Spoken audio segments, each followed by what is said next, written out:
நேயர்களே, இன்றைய வாஸ்து பகுதியில் ஒரு பெரிய கூட்ட குடும்பம். நான் சொல்கிறேன்னா, இப்போ இருக்கிற பெண்கள் பயந்துடுவாங்க. அந்த வீட்டிலலாம் கல்யாணமே பண்ண மாட்டாங்க. அந்த கூட்ட குடும்பத்தில் பல சிக்கல்கள். ஒரு மகனுக்கு கேன்சரே வந்துவிட்டது. இதுக்கு என்ன காரணங்கள்? பெரிய வீடு. ஹைதராபாத்தில் நீங்கள் சார்மினார் அப்படின்னு கேள்விப்பட்டிருப்பீங்க. சார்மினார்லேருந்து ஒரு 4 கிலோமீட்டர்ஸ் ஷம்ஷீர் கஞ்சு அப்படின்னு ஒரு இடம். ஜெயின் ஃபேமிலி. என்ன அவங்க ஜெயின் குரு கூப்பிட்றாங்க, மகேஷி எங்கே இருக்கீங்க? அப்போ நான் சொன்னேன், நான் இப்போது ஹைதராபாத்தில் இருக்கேன் அப்படின்னு. ஆஹா, ரொம்ப நல்லதாக போயிடுச்சு, எனக்காக ஒரு வேலை நீங்கள் செய்யணும். கண்டிப்பாக பண்ணலாமே. ஒரு ஃபோன் வரும், அந்த ஃபோனை அட்டென்ட் பண்ணுங்கள். ஒரு 5 மினிட்ஸில் ஒரு ஃபோன் வருது. சார் நான் பேசுகிறேன் அப்படின்னு. சொல்லுமா, என்ன பேர்? சொல்லு என்ன புரியுது, பார்த்துருக்கீங்களா, ஞாபகம் இருக்கான்னு கேட்டாங்க. ஆமாம்மா, நீ அந்த எலக்ட்ரிக் கடை ஓனருடைய சிஸ்டர் தானே அப்படின்னு.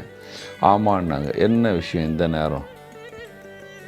அப்போ அந்தம்மா சொல்கிறாங்க, இல்லை சார், ரொம்ப அர்ஜெண்ட்டாக இருக்குது, எங்கள் சொந்தக்காரருக்கு ஒரு உடம்பு சரியில்லை, ஒரு பெரிய ஹாஸ்பிட்டலில் சேர்த்துருக்கோம், நீங்கள் வந்து அதை பார்க்கணும் அப்படின்னாங்க. 8 மணிமா நைட்டு? இல்லை சார், ரொம்ப சீரியஸ் கேஸு. அப்போ நான் சொன்னேன், இந்த ஏரியா எனக்கு தெரியாதுமா, எங்கள் வீட்டுக்கு வந்திருக்கேன், அந்த ஃபோனை கொடுத்தேன். அந்தம்மா அங்கே பேசிவிட்டு ஒரு 5 மினிட்ஸில் வராங்க. சார் இமீடியட்டாக வாங்க. இவர், நான் ஒரு இடத்துல இருக்கிறது, அவர் வந்து சிஏ, அவங்க ஆஃபீஸ்க்கு வீடுக்கும் வாஸ்து பண்ணின்னு இருக்கேன். அப்போ அவங்க சொன்னேன், சார் நம்மளது நாளைக்கு பார்த்துக்கலாம், நீங்கள் போயிட்டு வாங்க அப்படின்னாங்க. அது நான் சொல்கிறேன், கரெக்டாக 20 இயர்ஸ் பேக். அந்த நேரம் இந்த ஆண்ட்ராய்டு ஃபோன் எல்லாம் இல்லை. போகிறேன், ஹாஸ்பிட்டல் இட்டுன்னு போயிடுறாங்க. அங்கே ஒரு ஏசியன் அப்படின்னு ஒரு ஹாஸ்பிட்டல் பஞ்சாகுட்டாவில் இருந்தது. அங்கே இட்டுன்னு போகிறாங்க. ஒரு பேஷண்ட் படுத்திருக்காரு.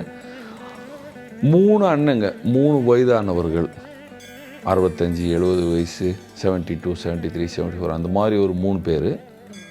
கூட்டு குடும்பம், 64 பேருடைய கூட்டு குடும்பம், 64%.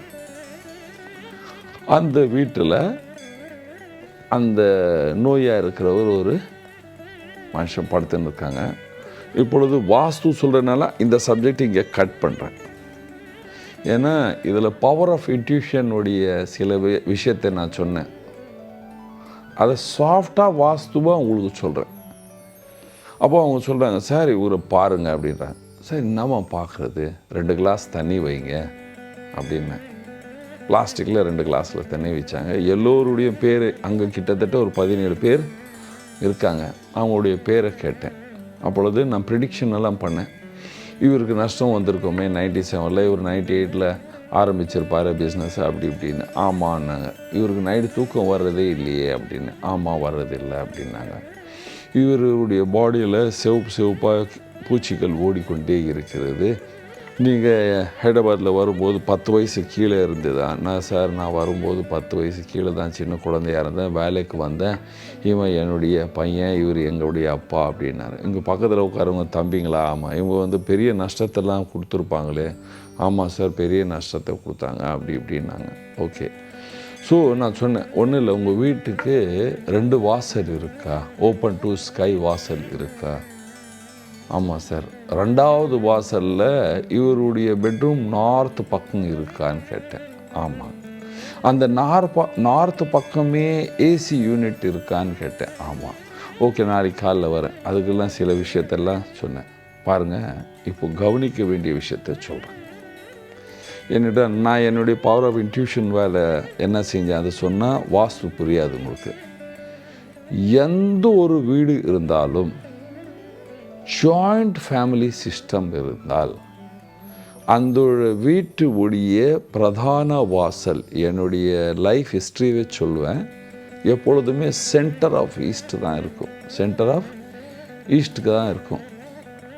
அப்பொழுது தான் ஒரு பெரிய கூட்டு குடும்பம் அங்கே இருக்கும். கிழக்கில் மத்திய பகுதி வாசல். அதுக்கப்புறம் இந்த மகனுக்கு நோய் ஏன் வந்தது? இவங்க வீட்டில் நார்த் வெஸ்டில் பசுவை வளர்க்குறாங்க. அங்கே 2-3 டாய்லெட் இருக்குது. அந்த டாய்லெட் எல்லாமே வடக்கு செவுரில் ஒட்டி இருக்கு.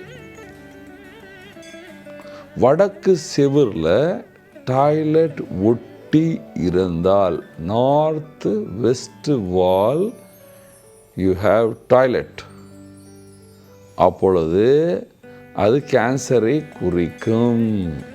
அது கேன்சரை குறிக்கும். அந்த காலத்திலே நம்ம சவுத் இந்தியாவில் போக பெரிய பெரிய வீடுங்க பின்னால் கொலைப்புறம்லாம் விடுவாங்க. ஆனால் வடமேற்கு திசை பக்கம் அந்த தண்ணி போய் வடக்கு செவரை ஒட்டிட்டா கேன்சர் வர்றதுக்கு வாய்ப்புகள் உருவாகும். 2வது, இந்த பையன் தூங்குகிற ரூமுக்கு கீழே, அதாவது வித்தின் 2 feet ஒரு போரிங் இருக்குது. அந்த ரூமுக்கு சவுத் வெஸ்டில் போரிங், வீட்டுக்கு மத்திய பகுதியில் போரிங், வீட்டுக்கு மத்திய பகுதியில் போரிங், ஆல்ரெடி இன்னொன்று இருக்குது. இது 2வது. பின்னால் கிணறும் இருக்குது.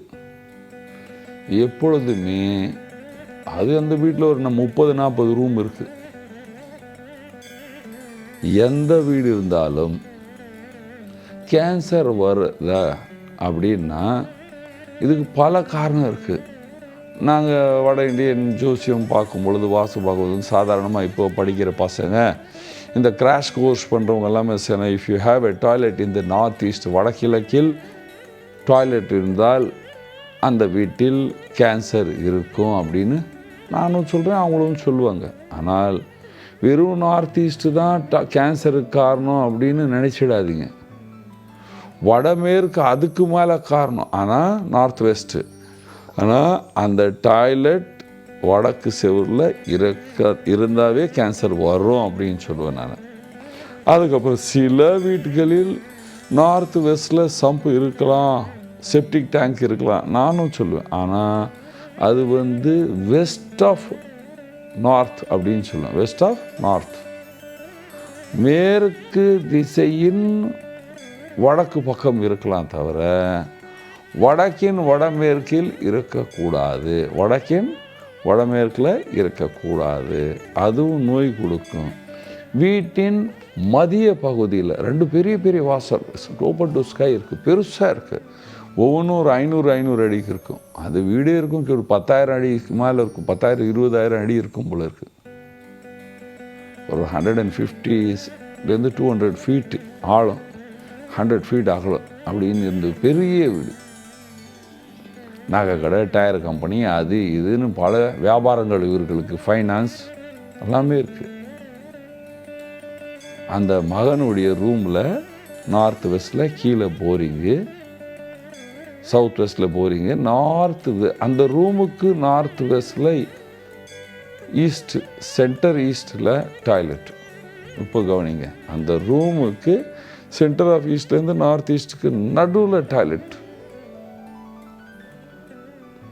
ஏசி யூனிட் வடக்கு சென்டரில். எல்லாத்தையும் மாற்றி அமைக்க சொன்னேன். ஃபஸ்ட்டு அந்த ஏசி யூனிட் எடுத்துடுங்க, ஸ்ப்ளிட் ஏசி போடுங்க, டாய்லெட்டை க்ளோஸ் பண்ணுங்க அப்படின்னு அவர்களுக்கு சில பரிகார பூஜைலாம் சொன்னேன். அப்பொழுது அவங்க அப்பா 1 மாதம் அப்புறம் என்னை திரும்பி கூப்பிட்றாங்க. இவர் என் காலில் விழுறாரு. என்னப்பா என் காலில் ஏன்ப்பா விழுறேன் அப்படின்னா, அப்போ அவர் சொல்கிறார், என்னுடைய மகன் அட்மிட்டட் இன் சிங்கப்பூர்.